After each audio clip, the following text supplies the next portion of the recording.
If you happen to be out searching for a luxury sedan, you're probably going to go to some place like Mercedes-Benz of Shreveport. But you might not pay attention to the fact that right across the street is Home's Volvo Cars. And that's where I picked up this absolutely stunning S90 T6 all-wheel drive Inscription. It is a very nice luxury car that has a reasonable amount of horsepower. It's going to get down the road effectively and in a very enjoyable manner if you want to step on the loud pedal, considering the fact that it's all-wheel drive, and it's luxurious, it's comfortable, and it has some nice technology. So today on Vehicle Visionary, we're going to take a close look at what you can get for just a little bit over $63,000 when it comes to a luxury sedan. So, if you were to compare the S90 to its German rivals and competitors, how is it going to stack up? Actually, in a very impressive manner. Any car that comes with a black exterior color is most certainly going to be elegant. And when it comes to comfort in the interior, the seats themselves in this S90 are among the leaders in its class. Keep in mind, a little over $63,000 is the price tag on this particular model that we're looking at today. It comes with a wide array of standard safety features, a lot of nice technology, and like I said, all-wheel drive and a reasonable amount of horsepower under the hood. Speaking of that, let's take a look. What's under the hood of the S90 that we're looking at today? Well, it's a 2-liter engine, turbocharged and supercharged. It puts out 316 horsepower and 295 foot-pounds of torque. And with the all-wheel drive configuration, it definitely gets you down the road in an impressive manner, even though the 0 to 60 is in a little bit less than 6 seconds. But it's not exactly a light vehicle, so those numbers are pretty impressive. What about gas mileage? 21 in the city, 31 out on the highway. Now, you might notice how I framed this shot up. It probably looks a little bit unusual, mainly because of the position of the hood behind me. Very much like, again, some of its rivals in its category, Mercedes, for one, with a hood that nearly stands up at a 90-degree angle. And I understand the average person, they're not worried so much about that. But if you're a gearhead like myself, that makes it so much easier to look under the hood. The only thing I wish I could do is remove all the plastic that is covering up the supercharger and the turbocharger and how all that's working together. It would be very interesting to get a look at what's under there, but I probably need to mind my manners and not go snooping around because I might not get invited back to the dealership here again. One of the most common features that help to set off a luxury car, of course, would be the black exterior paint. But the combination of black exterior paint with chrome definitely speaks volumes of luxury. And this car is not misrepresented by that. We'll see that when we look at the interior in just a little while. But you do have the chrome trim around the windows. You have the black door handles that are trimmed with chrome as well, right around the edges there. And then you've got some chrome trim on the lower portion of the front fender that works its way across the front and rear doors. And moving a little bit further back, there is a laminated power moon roof with the automatic shade. It is a sliding moon roof, so you actually can open up the front portion of that. So let's talk a little bit about cargo space and exactly how much you have. But to get into it, of course, you have multiple options, including a motion sensor that allows you to open the trunk with your foot, just basically touching the bottom portion of the bumper. And there is a lot of space in here.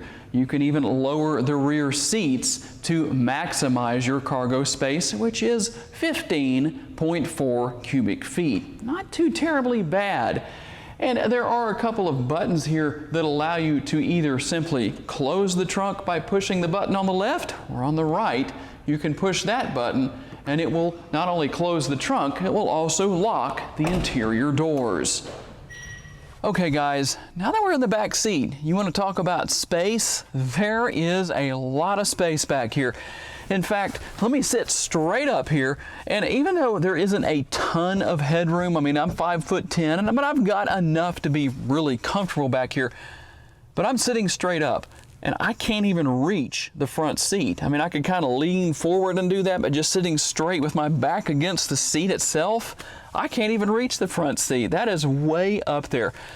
And besides an unbelievable amount of space in the back seat here in the S90, you've also got a lot of elegant materials. I mentioned that earlier. You've got the leather, you've got chrome, you've got wood, and nothing is cheap. You don't have hollow, cheap plastics or anything like that here. The materials are better than I've seen in some vehicles that are far more expensive than this vehicle is at a little over $63,000.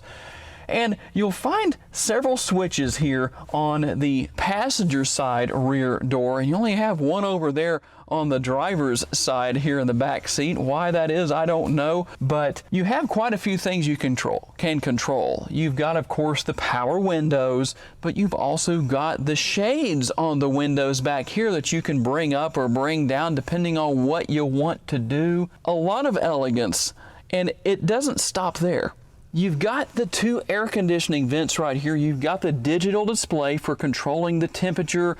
You've got the heated seats back here. And of course, you also have two USB ports kind of hidden away here, but you can open this little compartment right here. You've got the two USB ports and a 12-volt power outlet if you need that as well. One thing I did not mention earlier in the video is the fact that the door sills light up on this car too, which again, just more elegance. Just makes it look so nice. And you've got, of course, the wood, the leather, the chrome, and even more of it here in the front seat. Just a lot of elegance here in this vehicle. Of course, you have a nice modern looking instrument cluster. You can see the car on there. It just looks nice. It looks elegant, about like you would expect it to look. And of course, the steering wheel mounted controls here, you can control everything you need to. You've got cruise control, you can control the radio, voice commands, everything that you could basically want to do. And we'll look at the infotainment screen in just a little while here. But if I was going to say there was an interesting quirk here, something that was kind of different, well, it would be found right here on the center console. When I first hopped in this car, I hadn't looked at it at all. I just went over to the lot and said, that looks like something we need to put on Vehicle Visionary, let's do it. So then I started researching a little bit. But I hopped inside and I looked for the start-stop button. I knew there was no key, you just need the remote with you. The button, or switch, I guess you would call it here, just a little knob, I guess, on the center console. It's right behind the steering wheel, or the shifter, I should say, that you just turn to the right to turn on the ignition, to start the engine. You know, you put your foot on the brake and turn that to the right, and the engine starts up. It took me a little getting used to with that. Now, you don't have any shifter paddles here. Like I said, you got the steering wheel mounted controls, but no shifter paddles. But if you're feeling sporty in your S90, then here's what you can do. When you have the car in gear, you move the shifter over to the left, and you can actually bump it and change gears that way. So it's kind of a nice little experience. That actually, for those of us who have racing experience, is really racy. And it's not that this vehicle is meant to be racy. It does have a reasonable amount of performance. And of course, with all-wheel drive, it's going to run pretty well, even with that smaller engine. But the combination of the supercharger and the turbocharger definitely putting a decent amount of horsepower to the ground. And of course, you've got storage pockets here. You've got another 12-volt power outlet. You've got some more storage here and a couple of cup holders and a reasonable amount of storage space here in the center console, and two more USB ports. So that's good to know you have those. You can also change the drive mode here. You don't have to go searching for that. It's right behind the switch for the ignition for starting and stopping the engine. And you just literally roll that. It's just a little roller is all it is. You've got an electronic parking brake. And yes, it does have the auto stop start feature. You can turn that off if you want to. It is available there. But again, just so many nice pieces of material throughout, more contrast stitching, white. It's white contrast stitching on the black leather that really sets this car off in a nice way. It just kind of carries that elegance in such a kind of minor way, but it really makes a statement. So let me reposition you and I'll show you how to use the Volvo infotainment screen that a lot of people think is really complicated. I'll let you decide for yourself once we finish that part of our video. Okay guys, let's start here with the infotainment screen. I'm going to hit the button on the bottom that takes you to this screen. It also takes you back to the previous screen you were on. And you have all kinds of different settings here that you can deal with. You can turn things on and off right here for the vehicle itself if you want to do that. We're going to turn the auto start or stop start feature off. I think that's off. There we go. That's off right there. And then you can swipe through a couple of different screens here.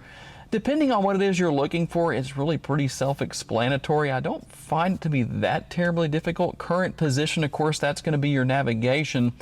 And right here, you have a lot of different options to select from right there. Cities, lodging. If you need to go to a repair shop, you've got automotive right there, or get some tires, whatever the case may be. Shopping for the ladies. And down here in the bottom right-hand corner, there, you just hit that X. It's going to take you right back. And then you can hit the next options on the menu just like that. Very simple. You can go to climate control right here, which is a little bit different, but something I think people can adjust to. Obviously, I've got the heated seats turned off. We're not going to use that today because it is, like I said, very warm. And then all you've got to do to get back to the main screen you were just on, hit that button right there, and then of course you can do this and go all the way back there if you need to that screen. Not quite sure why that's there as far as that screen goes. It's just telling you, I guess, that you have other options around. So basically, in my opinion, pretty simple to use and pretty simple to navigate. Maybe a little too simple. That might be why some people think it's complicated, because there's not an overload of information here. It's just one of those things where you kind of just have to hunt and peck your way around to figure out what it is you need to find.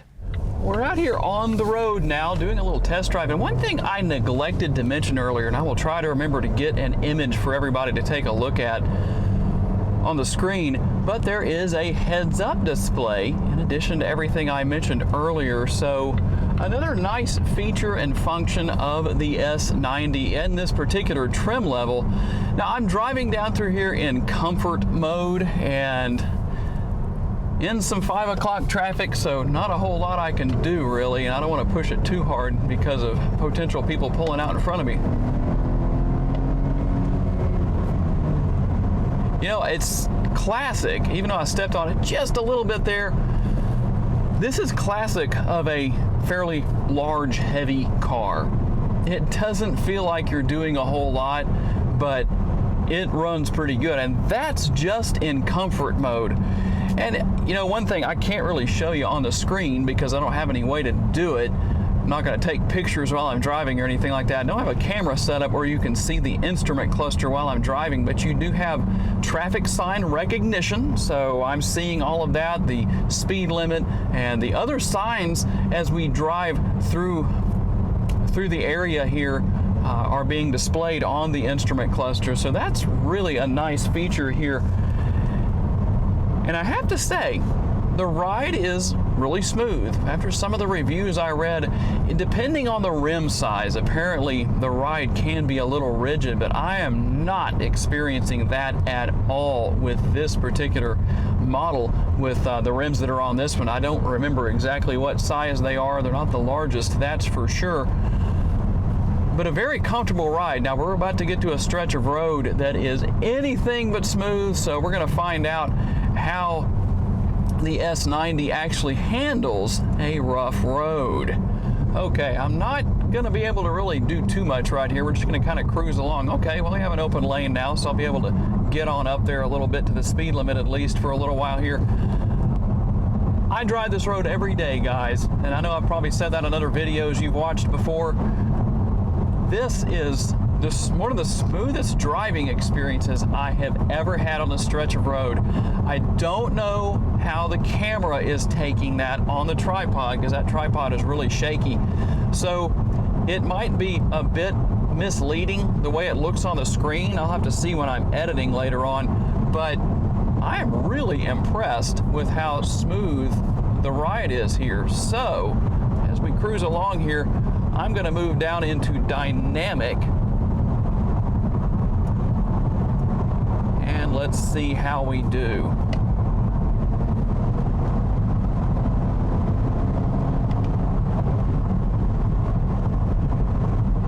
That's really impressive. I'm gonna have to slow down a little bit. Again, it's just what I experienced earlier in comfort mode, in that this S90, the all-wheel drive version that we're working with today, is deceptively fast. In fact, it's one of those cars that if you aren't careful and you like to drive fast, you're gonna likely wind up driving faster than you intend to.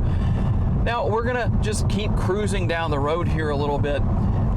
I haven't really had a good chance. We've got a little bit of a bend in the road here, but not much.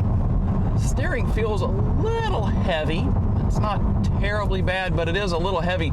Now, that wasn't a real sharp corner, but just going into that minor little turn right there, I have to admit that I could feel the weight of the steering just doing that. So I'm kind of curious to see what happens a little further up the road as far as the handling characteristics go. We're going to go and take my typical test route. We're back on smooth pavement now, so obviously the camera's probably not shaking anymore like it was. But I'm going to tell you what, for this particular size of vehicle and the amount of horsepower that it's making, we're going to blow around this Mustang real quick. They're not even doing the speed limit, so it looks like I'm going a lot faster than I really am. But this car will get up and go. I am really impressed, and I'm really glad I made the selection on picking this particular one up today from the dealership over at Volvo Cars of Shreveport. I just walked around to see what I could find, but I will say this, the steering is responsive. It's pretty tight. It feels good for the size of car that we're driving today, but I'm very interested to see how it handles a little bit of a sharper corner. And then these bridges here, we're about to drive over this bridge, a couple of bumps here, and again, a very smooth driving experience. I'm very impressed. So we're going to go around the corner up here and stay in our lane, unlike this person right here in front of us. I'm not quite sure why they wound up over the center line. A little bit of body roll there. This is, of course, being a larger, heavier sedan, is not really made for cornering. But you know, don't let that mislead you and make you think that this isn't a cool car. It's a great car to drive. It handles very well. It's really more as far as just if you want to take advantage of the horsepower, it's going to be more of a straight line car. Not unusual thing for a larger, heavier car. It definitely got into a decent amount of body roll right there. But I'll tell you what, part of that could be the fact that I'm not used to this car. All right, guys, I have moved the shifter over to the left, which means I'm going to be driving manually.